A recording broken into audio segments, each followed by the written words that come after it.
Hi, so you should know that just like the way UK has shortage occupation list, Australia also has a similar list called the skilled occupation list. So if you're a nurse, you're a teacher, you are on that list. And this means that if eventually you meet all the criteria as a teacher that we're going to be talking about in this video and you apply for a visa, all right, your visa is going to be prioritized.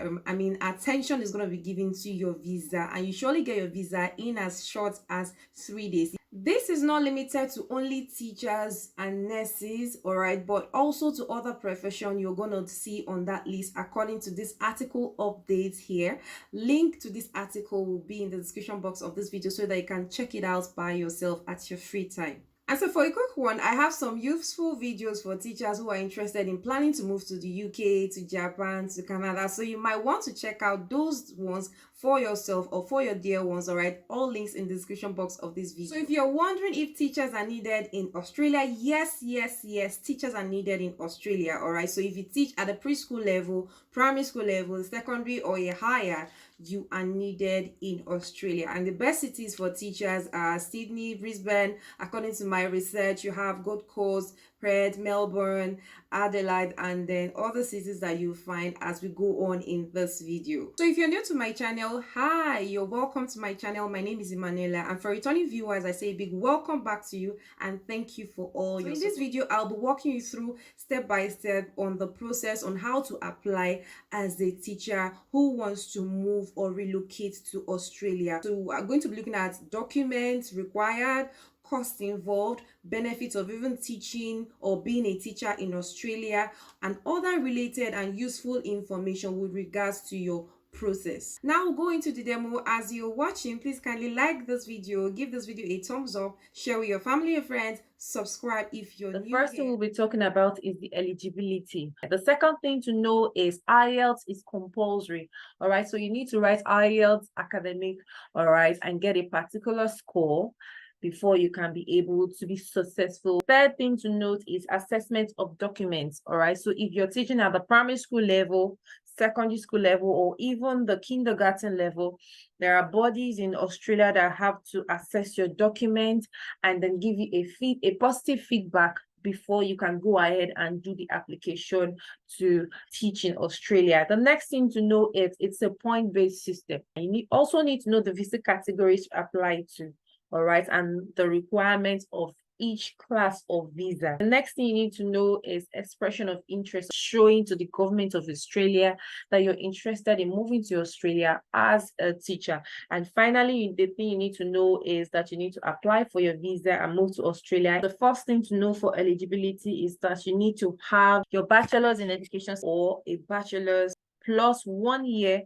PGCE or plus 1 year postgraduate diploma education certification. All right. The second thing for under eligibility is that you need to be 45 years and below. The third thing here is that you need to have IELTS academic with a band score of at least 7.0 in reading and listening. And then you also need at least 8.0 in speaking and writing. All you need to know is points based, minimum of 65 points. Lastly, you need to have had 45 days teaching practice or teaching practicum in a classroom as a teacher in your home country. So let's talk a bit about the IELTS. If you're from New Zealand, if you're from Australia, if you're from UK, if you're from Canada, Ireland, America, you don't need to write IELTS. Now let's look at the assessment of the document. Where is it going to be done? All right. For your assessment of documents, especially the educational assessment, educational documents, you need to submit your documents to AITSL or ACECQA, the official website for the first institute I talked about for assessment of your educational documents, which is the Australian Institute for Teaching and School Leadership,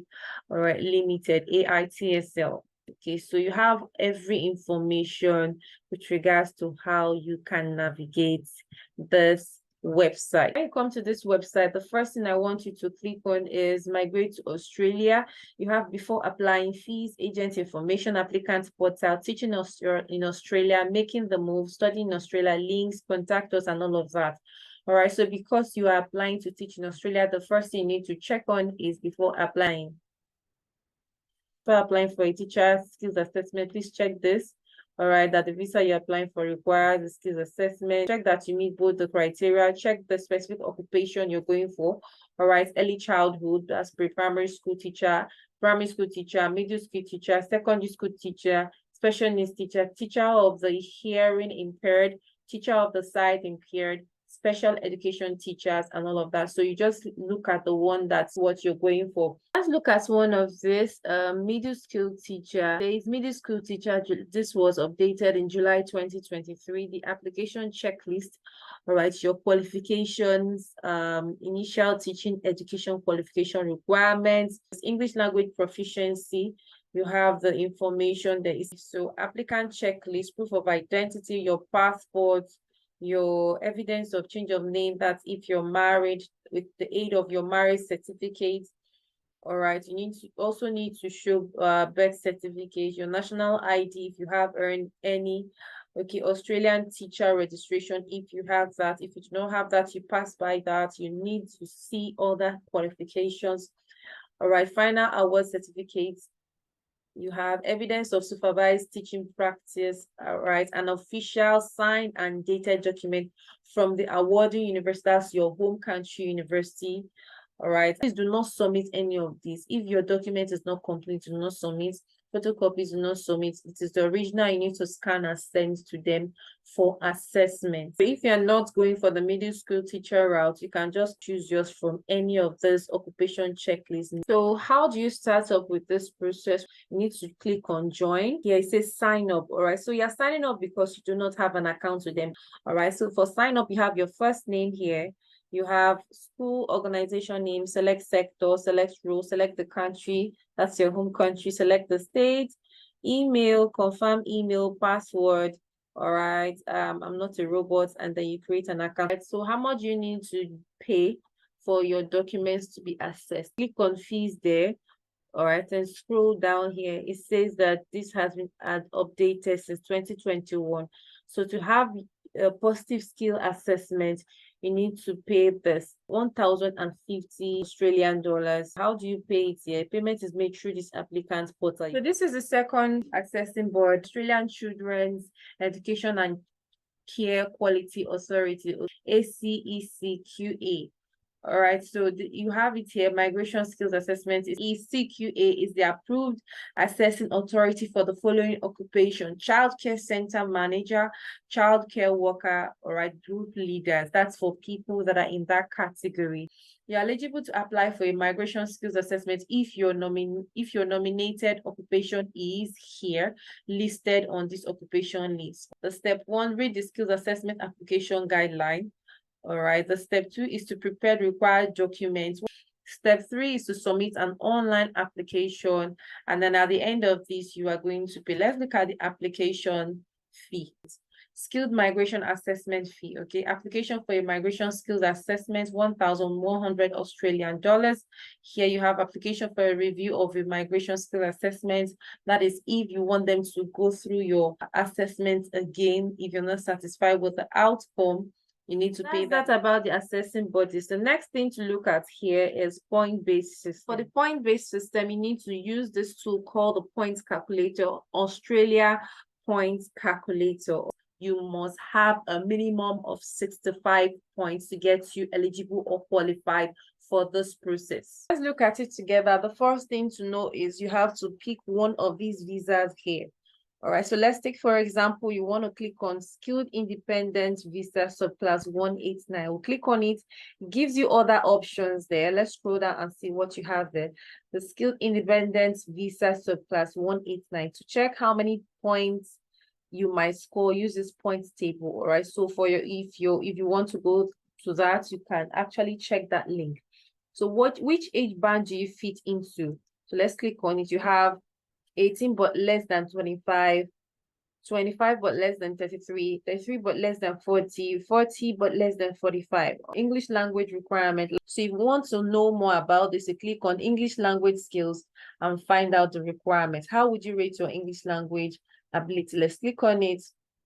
So you have competent English, proficient English, superior English. So these are the English language visa requirements. Competent English, proficient English, superior English. So let's find out what competent English is. At least 6 for each of the 4 components. You know that you do not qualify to apply to teach in Australia. Let's check out proficient English. Proficient English, you have 7, at least 7 for each of those 4 test components. Now let's look at the third one, superior English. So for superior English, you have at least 8 for each of the 4 tests. All right, so having looked at the different English competency or ability, proficient English. This is skilled employment outside Australia. All right, so what are the number of years that you have worked? Let's go with at least 5 but less than 8 years. Australian skilled employment. All right, have you worked in Australia less than 1 year, because you don't read that 0 years there? Or what is your highest educational qualification? You have your bachelor's, you can choose that. If you have this, you can choose that. So let's go for bachelor's degree from another educational institution that is of a recognized standard. Do you have at least 1 degree, diploma, or trade qualification from an Australian educational institution that meets the Australian study requirements? So the answer here is no. Do you have a master's degree by research or doctorate degree from an Australian educational institution that included at least 2 years? All right, no, we don't have that. Credentialed community language. For this, I'll say no. Or if you actually have that, you get more points. Study in regional Australia. If you have studied in Australia, you have more points. But if you're not, let's go and click on no. Partner skills. Relevant partner skills here. If you're married, your partner can also come with their own points. That will give you more points. But here, I usually advise that you apply as single first. Then probably later, your partner can join you. So we're going to click here. You are single, or your partner is an Australian citizen. Professional year in Australia. Did you complete a professional year in Australia? No. Let's look at the total score here. Your age is 25. Your English language proficiency is 10. Work experience outside Australia is 10. Work experience in Australia is 0. Qualifications is 15. Australian study requirements 0. Specialist education requirements 0. Accreditation in community language 0.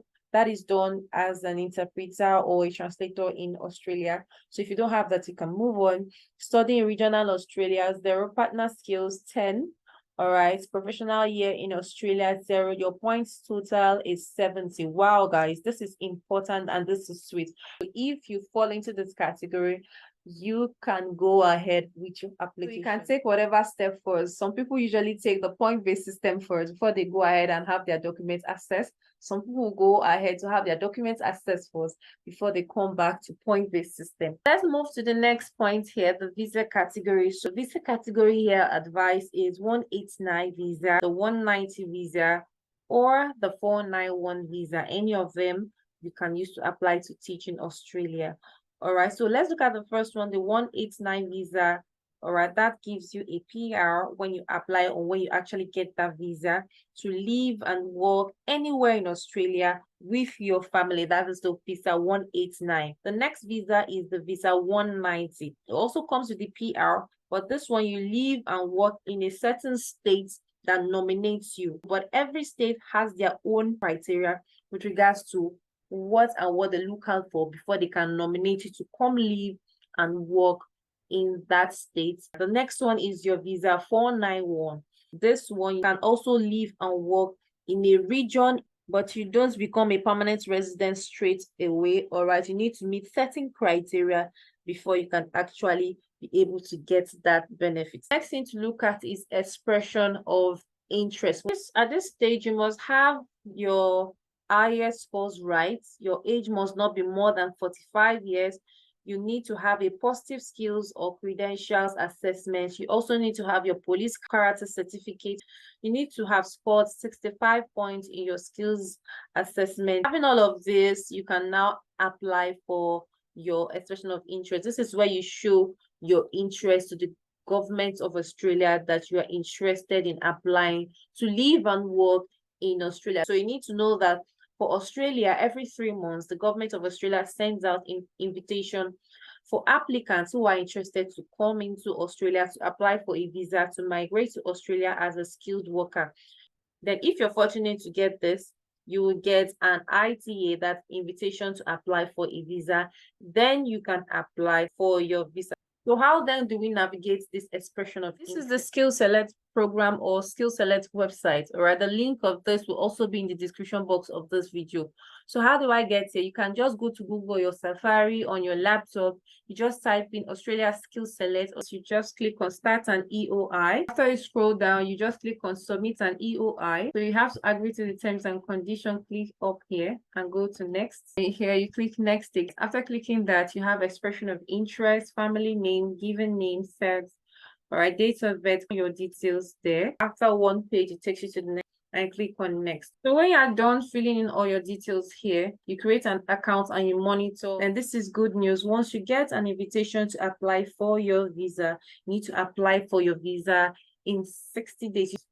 Once you have all the required documents and you apply for your visa, all right, pay for it in before the end of 60 days, you are guaranteed to get your visa just in 3 days as a teacher to live and work in Australia. Proof of fund is not required. Some visas such as subclass 189, 190 and 491, except if it will be changed later. Only one state in Australia at the moment requests for proof of funds, which is Queensland. So if you don't have proof of funds, you might have as well applied to other regions in Australia. All right, if you follow step by step in this video, you'll be successful at your application. Please like this video, share with your family and friends, subscribe if you're new here, and then thank you for watching.